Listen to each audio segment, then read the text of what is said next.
Bismillahirrahmanirrahim. Alhamdulillah wassalatu wassalamu ala Rasulillah wa ala alihi wa ashabihi wa man tabi'ahum bi ihsanin ila yaumiddin wa ba'd.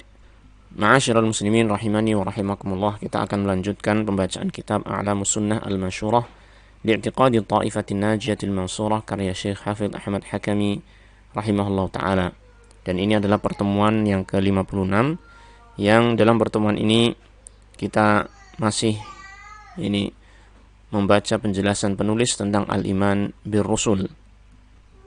Sebelumnya telah kita bacakan keterangan dari penulis tentang makna al-iman bir-rusul.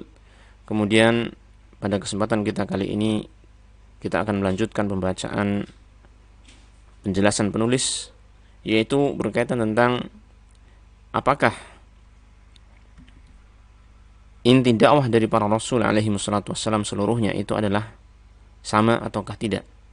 Maka beliau membuat sebuah pertanyaan untuk menjelaskan hal ini dengan mengatakan, hal ittafaqat da'watur rusuli fima ya'muruna bihi wa yanhauna anhu.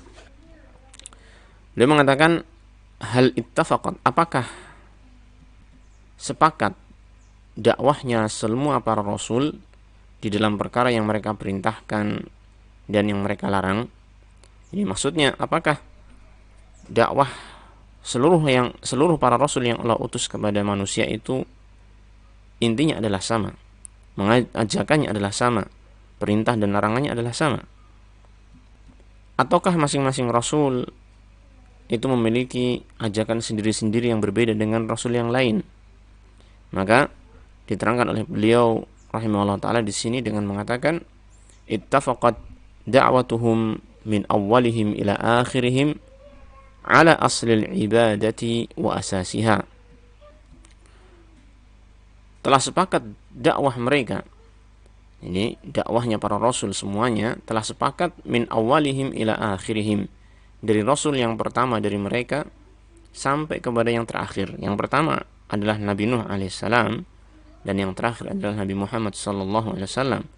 Semuanya sepakat dalam dakwah mereka ala aslil ibadati wa asasiha, di atas pondasi ibadah dan landasannya, wa huwa tauhidu, yaitu tauhid. Nah, maksudnya di sini bahwasanya semua para rasul alaihi wassalatu wassalam memiliki seruan yang sama, yaitu mereka semua mengajak kepada satu hal yang sama, yaitu mengajak agar manusia mengibadahi Allah Ta'ala saja dan meninggalkan kesyirikan-kesyirikan kepada Allah. Ini adalah tauhid. Nah, maka beliau mengatakan wahwa tauhidu, yaitu tauhid, bi ay yufradallahu ta'ala bi jami'i anwa'il ibadati i'tiqadan wa qawlan wa amala wa yukfara bi kulli ma yu'badu min dunihi. Seruan dakwah mereka para nabi dan rasul alaihi wassalatu wassalam sama, yaitu mereka mengajak kepada tauhid, bi ay yufradallahu, yaitu agar Allah Ta'ala itu diesakan, ditunggalkan, bi jami'i anwa'il ibadah, dengan semua macam-macam ibadah, i'tiqadan wa qawlan wa amalan, baik secara keyakinannya dalam hal ucapan ataupun dalam hal perbuatan, amal perbuatan. Semuanya itu harus kita tujukan hanya kepada Allah Ta'ala saja, baik itu ibadah yang berupa perbuatan anggota badan, atau ibadah yang berupa ucapan, atau ibadah yang berupa keyakinan di dalam hati. Semuanya itu harus kita tujukan hanya untuk Allah Ta'ala saja. Wa yukfaru bi kulli ma yu'badu min dunihi, dan ajakan mereka para nabi dan rasul adalah untuk mengkufuri, mengingkari semua apa saja yang disembah dari selain Allah Subhanahu wa Ta'ala. Maka semua bentuk peribadahan kepada selain Allah Ta'ala itu harus kita ingkari, harus kita kafiri. Tidak boleh kita mengakuinya, tidak boleh kita menetapkannya, namun kita harus mengingkarinya, karena disebut dengan tauhid dan menjadi sah tauhid tersebut apabila kita di samping beribadah kepada Allah Ta'ala juga mengingkari semua peribadahan kepada selain Allah Subhanahu wa Ta'ala. Dan inilah yang menjadi inti dakwahnya para rasul alaihi wassalatu wassalam seluruhnya sama, yaitu bertauhid kepada Allah Ta'ala, mengajak manusia untuk bertauhid kepada Allah Subhanahu wa Ta'ala. Wa ammal furudul muta'abbadu biha faqad yufradu ala haula'i minas salati was shaumi wa nahwiha ma la yufradu ala al-akharin. Adapun kewajiban-kewajiban al-muta'abbadu biha yang digunakan untuk beribadah kepada Allah Ta'ala, yang dimaksud di sini adalah syariat-syariatnya, ya, perkara-perkara yang diwajibkan ya, oleh para nabi dan rasul di satu zaman dengan zaman yang lain. Faqad yufradu ala haula'i minas salati was shaumi wa nahwiha ma la yufradu ala al-akhirin. Maka bisa jadi diwajibkan atas para nabi dan rasul tersebut berupa ibadah salat, puasa atau yang semisalnya, yaitu ibadah-ibadah yang lain, ma la yufradu ala al-akhirin, yang tidak diwajibkan kepada nabi dan rasul yang lainnya. Artinya tata cara beribadah kepada Allah Ta'ala, ya, perkara-perkara yang wajib untuk dilakukan dalam ibadah kepada Allah Subhanahu wa Ta'ala, apa saja yang harus dilakukan syariatnya, maka ini tidaklah sama antara satu rasul dengan rasul yang lain. Tetapi inti dari ajakannya adalah sama, yaitu beribadah kepada Allah Ta'ala saja dan menjauhi syirik. Adapun tata caranya, syariatnya dalam beribadah kepada Allah, maka itu berbeda antara satu rasul dengan rasul yang lain.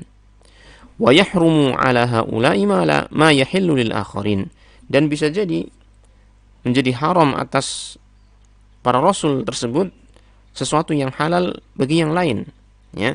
Terkadang di zaman dahulu misalnya ada perkara-perkara yang dibolehkan, ya, sebelum zamannya Nabi Muhammad SAW ada amalan-amalan yang dibolehkan, tidak termasuk perkara yang haram. Tetapi di zaman Rasulullah SAW ini perkara tersebut menjadi haram. Atau sebaliknya, di zaman dahulu adalah perkara-perkara yang haram, namun di zaman Nabi Muhammad SAW perkaranya itu dihalalkan. Contoh misalnya tentang ghanimah. Ghanimah di zaman dahulu ketika terjadi peperangan, ya, jihad fisabilillah, ya, sebelum syariatnya Nabi Muhammad SAW, maka orang-orang yang ikut berjihad itu diharamkan untuk mengambil harta ghanimah, harta rampasan perang. Tetapi di zaman Nabi Muhammad SAW, pada syariatnya Nabi Muhammad SAW, ghanimah itu dihalalkan. Kata Rasulullah SAW, wa uhillat liyal ghanaimu, dan telah dihalalkan bagiku adalah harta rampasan perang, itu ghanimah. Demikian pula contoh yang sebaliknya, yaitu yang di zaman dahulu itu terlarang dan di zaman ini sebaliknya, yaitu di zaman dahulu dibolehkan, di zaman ini terlarang. Di syariat umat terdahulu itu dibolehkan, tetapi di syariat ini terlarang. Adalah contohnya misalkan sujud penghormatan kepada orang-orang yang mulia, ya. Maka di zaman dahulu kita lihat dalam kisahnya Nabi Yusuf alaihissalam, ya, ada sujud penghormatan di mana saudara-saudaranya Nabi Yusuf sujud kepada Nabi Yusuf alaihissalam sebagai sujud penghormatan, bukan sujud ibadah. Tetapi di zaman Nabi Muhammad SAW semua bentuk sujud dilarang kecuali hanya kepada Allah Ta'ala saja. Sampai pun sujud penghormatan maka tidak dibolehkan, ya. Ini diantara contoh-contoh tata cara ibadah yang berbeda antara satu nabi dengan nabi yang lain, satu rasul dengan rasul yang lain.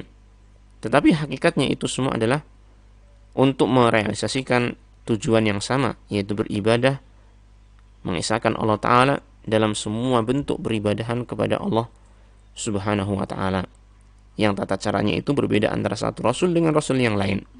Dan ini perbedaan tata cara ibadah antara satu rasul dengan rasul yang lainnya adalah imtihanan minallahi ta'ala liyabluwakum ayyukum ahsanu amala, merupakan ujian dari Allah Ta'ala agar Allah Ta'ala menguji mereka, siapakah di antara kalian, agar Allah menguji kalian, liyabluwakum, agar Allah menguji kalian, siapakah di antara kalian ahsanu amala, yang amalannya itu yang paling baik.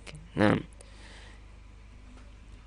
dari penjelasan yang ringkas ini sangat terang bagi kita bahwasanya dakwahnya para rasul alaihi wassalatu wassalam intinya adalah sama, yaitu mengajak kepada tauhid dan mengingkari kesyirikan kepada Allah Subhanahu wa taala.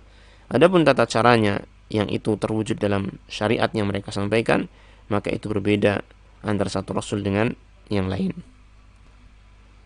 Dan ini nanti akan dijelaskan dalilnya oleh Syekh rahimahullah ta'ala, yaitu tentang dalil bahwasanya dakwah semua para rasul itu sama.